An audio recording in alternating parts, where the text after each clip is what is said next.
राहत योजना में आप लोग किस प्रकार आवेदन कीजिएगा, और अगर आप लोग आवेदन कर चुके हैं तो किस प्रक्रिया द्वारा किए हैं कि आप लोगों को पैसा मिलेगा या नहीं मिलेगा, और कहां पर आप लोग गलती किए हैं उसको सुधार भी कर कैसे कीजिएगा, इसकी भी पूरी जानकारी देंगे। और अगर अप्लाई नहीं किए हैं तो किस प्रकार अप्लाई कीजिएगा कि ताकि आपको पैसा मिलने वाला एकदम ज़रूरी मिलेगा। तो आप लोग अंत तक बने रहिएगा, और इसके समाधान में इसी वीडियो में मैं आप लोगों को बताऊंगा कि अगर आप लोग किसी प्रकार गलती किए हैं तो उसको भी किस प्रकार फिर से फॉर्म भरा जाएगा। तो यहाँ पर देख सकते हैं, क्योंकि मैं भी एक कृषि रिलेटेड, मैं भी कृषि डिपार्ट से ही जुड़ा हूँ, इसीलिए मैं पूरा जानकारी आप लोगों को देने वाला हूँ। और क्षमा चाहता हूँ आप लोगों को कि इतने दिन बाद मैं आप लोगों के साथ ये वीडियो शेयर कर पा रहा हूँ। हम लोगों को भी अभी जो सुखाड़ योजना है उसमें उलझाया हुआ है, अभी हम लोग इसी में उलझे हुए हैं, इसलिए मैंने ये वीडियो आप लोगों को देर से दे रहा हूँ। तो आप लोग बने रहिएगा चैनल पर, और अगर सब्सक्राइब नहीं किए तो जरूर सब्सक्राइब कर दीजिएगा चैनल को। तो यहाँ पर देख सकते हैं ये जो मुख्यमंत्री सुखाड़ योजना है, इसका जो फॉर्म है वो ऑफलाइन भराया जा रहा है। तो ऑफलाइन किस प्रकार का फॉर्म है और किस प्रकार उसको भरिएगा, और अगर भर चुके हैं तो कहाँ गलती किए हैं और उसको किस प्रकार सुधार कीजिएगा, उसके बारे में मैं पूरी डिटेल्स के साथ बताने वाला हूं। तो आप लोग अंत तक बने रहिएगा। यहाँ पर देख सकते हैं, यहाँ पर आप लोग देख सकते हैं कि मुख्यमंत्री सुखाड़ राहत योजना का जो फॉर्म है वो सभी ज़िले पर अलग अलग प्रकार का हो सकता है, और इसमें से ही बहुत सारे ज़िले हैं जिसमें अलग हो सकता है, नहीं तो सेम टू सेम इसी प्रकार का आप लोगों का जो फॉर्म रहेगा इसी प्रकार का रह सकता है। देख सकते हैं यहाँ पर जो सुखाड़ योजना है सभी ज़िलों में इसी प्रकार का फॉर्म रहेगा। यहाँ पर देख सकते हैं कि दिया क्या गया है और किस प्रकार इसको भरिएगा। यहाँ पर देखिएगा कि जो भी आप लोग ऑनलाइन कर रहे हैं ये ऑनलाइन सीधा आप लोगों का अंचल जा रहा है। अंचल में आप लोगों का जो कर्मचारी है उनके पोर्टल पर जा रहा है, उसके बाद वहाँ से आपका आगे जो है सीओ, उसके बाद आप लोगों का ये बहुत ही हाई लेवल तक जाएगा, जांचा जाएगा, उसके बाद ही आप लोगों को पैसा मिलेगा। तो यहाँ पर कहाँ तक जा रहा है और किस प्रकार आप लोग फॉर्म को भरिएगा, यहाँ पर देख सकते हैं कि ये जो है विषय है मुख्यमंत्री सुखाड़ राहत ये अंतर्गत सहायता राशि के संबंध में ये जो आवेदन है इस प्रकार दिया गया है। सविनय निवेदन पूर्वक कहना है कि मैं, यानी कि आपका नाम जो है यहाँ पर आप अपना नाम भरिएगा। उसके बाद जो है देख सकते हैं क्या होगा, यहाँ पर अपना नाम लिख लीजिएगा। उसके बाद यहाँ पर लिख दीजिएगा पिता का नाम, जो भी आपका पिता है उनका नाम लिख दीजिएगा। उसके बाद मौजा, मौजा यानी आपका गांव का नाम, ठीक है। मौजा जो होता है वो अपना गांव का नाम होता है। उसके बाद अपना मोबाइल नंबर यहाँ पर डाल दीजिएगा। यहाँ पर 3 प्रकार का किसान का जो कैटेगरी है वो दिया गया है।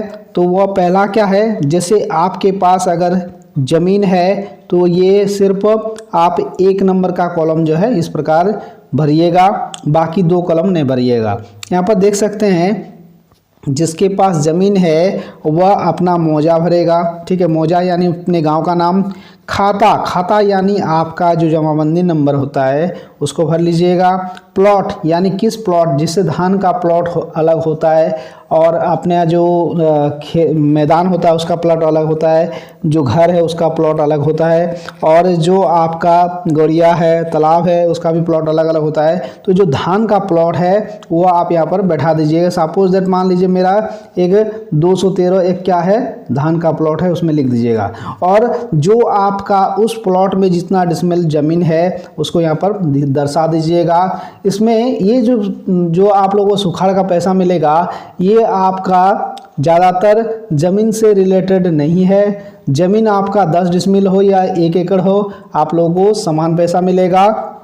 और आगे देख सकते हैं यहाँ पर आगे जो दिया गया है कि मैं सुखाड़ प्रभावित कृषक हूँ, यानी जो आजीविका मतलब जो अपना कृषि पर ही आधारित है उनको भी पैसा मिलेगा। चाहे उसके पास ज़मीन अगर नहीं है तो भी तो वह किसी का काम करके भी तो वो, या दूसरे का जो ज़मीन है उसको जोत के अपना आधा हिस्सा जो करता है बांट लेता है, उसको भी इसका पैसा मिलेगा, ठीक है। यानी दूसरे का ज़मीन को भी जो खेती करता है उसको भी इसमें पैसा मिलेगा। और जिसके पास ज़मीन नहीं है उनको भी मिलेगा।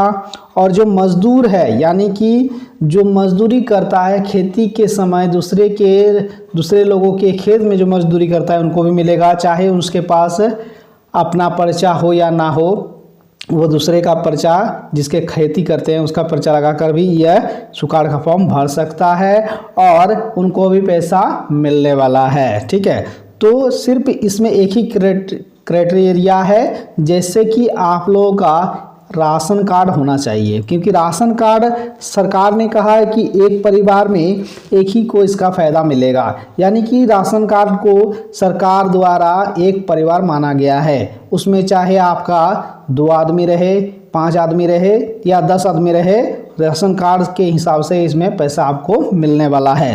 तो ये जो फॉर्म है इसमें 1 नंबर 2 नंबर आप भरिएगा, 1 नंबर से भरिएगा, 2 नंबर 3 नंबर नहीं भरिएगा। उसके बाद देख सकते हैं कि यहाँ पर जो दिया है मेरा आधार नंबर, आपका जो आधार नंबर है यहाँ पर आप फिल कर दीजिएगा। उसके बाद bank account number, bank account मतलब पासबुक नंबर जो है आप यहाँ पर भर दीजिएगा। उसके बाद IFSC कोड, जिस बैंक में आपका खाता है उसका IFSC कोड जो है उसको यहाँ पर भर दीजिएगा। उसके बाद शाखा यानी कि वो कहाँ पर है, उसका हेड ब्रांच कहाँ है वो लिखना है। ठीक है, उसके बाद नीचे देख सकते हैं कि राशन कार्ड नंबर जो आपके लिए बहुत ही इंपॉर्टेंट है। अगर आपका राशन कार्ड नहीं है तो आपको ये पैसा नहीं मिलने वाला है। ठीक है, तो आप इसको क्या कीजिएगा, राशन कार्ड नंबर जरूर दे दीजिएगा। उसके बाद आप क्या क्या दे रहे हैं डॉक्यूमेंट्स, उसका भी जानकारी यहाँ पर आपको देना है। तो यहाँ पर देख सकते हैं क्या क्या है, आधार कार्ड की स्वहस्ताक्षरित छायाप्रति, यानी कि जितने भी डॉक्यूमेंट्स आपने दीजिएगा वह सब आप साइन करके अपने से दीजिएगा। यहाँ पर आधार कार्ड लगाना है, लगान रसीद लगाना है, लगान रसीद यानी जो आपका लगान लगता है वो दीजिएगा। उसके बाद या पुराना हो या नया हो उससे कोई मतलब नहीं, लेकिन देना है आपको, खतियान देना है, पर्चा देना है। उसके बाद आपको जो है क्या स्व घोषणा पत्र जो आपका फॉर्म में भी अटैच रहेगा उसको आपको देना है। उसके बाद बैंक पासबुक, वंशावली बनाना है आपको, वंशावली भी उसी फॉर्म में अटैच रहेगा। और राशन कार्ड का छायाप्रति देना है आपको, ज़रूरी है और आप उसको ज़रूर लगाइएगा। तभी जाके अगर पूर्णतः आप ये सब देते हैं तो फिर आपका जो आवेदन होगा वह पहले क्या होगा, ऑफलाइन आप लोगों का साइन होगा, उसके बाद वह ऑनलाइन में चढ़ेगा। तो यहाँ पर आगे देख सकते हैं ये आपका साइन होगा यहाँ पर। और यहाँ पर भी फिर आप अपना मौजा यानी अपने गांव का नाम, खाता संख्या यानी जमाबंदी नंबर, प्लॉट नंबर दीजिएगा और रकबा कितना आपके हिस्से में ज़मीन आता है वो लिख दीजिएगा। और आगे देख सकते हैं ये जो राशि जो दिया गया है आपका, ये अपने से नहीं भरिएगा, वो वहाँ से ही भरा जाएगा, उसको छोड़ दीजिएगा। तो आगे की प्रक्रिया को शुरू करने से पहले ये कहना है कि इसमें जो आपको ये 5 ऑप्शन दिया गया है, कृषक मित्र, यहाँ पर राजस्व ग्राम प्रधान या मुखिया का हस्ताक्षर, तकनीकी जो प्रखंड तकनीकी प्रबंधन का हस्ताक्षर, जनसेवक का हस्ताक्षर और राजस्व उप निरीक्षक का हस्ताक्षर, यानी कि इन 5 जो व्यक्ति हैं इनके पास आपको अपना साइन करवाना है। फॉर्म को पहले कृषक मित्र अपने जो गांव में होता है कृषक मित्र, उनके पास साइन करवाना है और इन्हीं को भर के दे देना है, वो आगे की प्रक्रिया करेगा। उसके बाद अपना मुखिया का साइन होगा। ठीक है, अपना मुखिया और मुखिया को साइन करवा के अपने किसान मित्र को दे दीजिए। उसके बाद वही आगे का जो प्रक्रिया है वो सभी करेगा।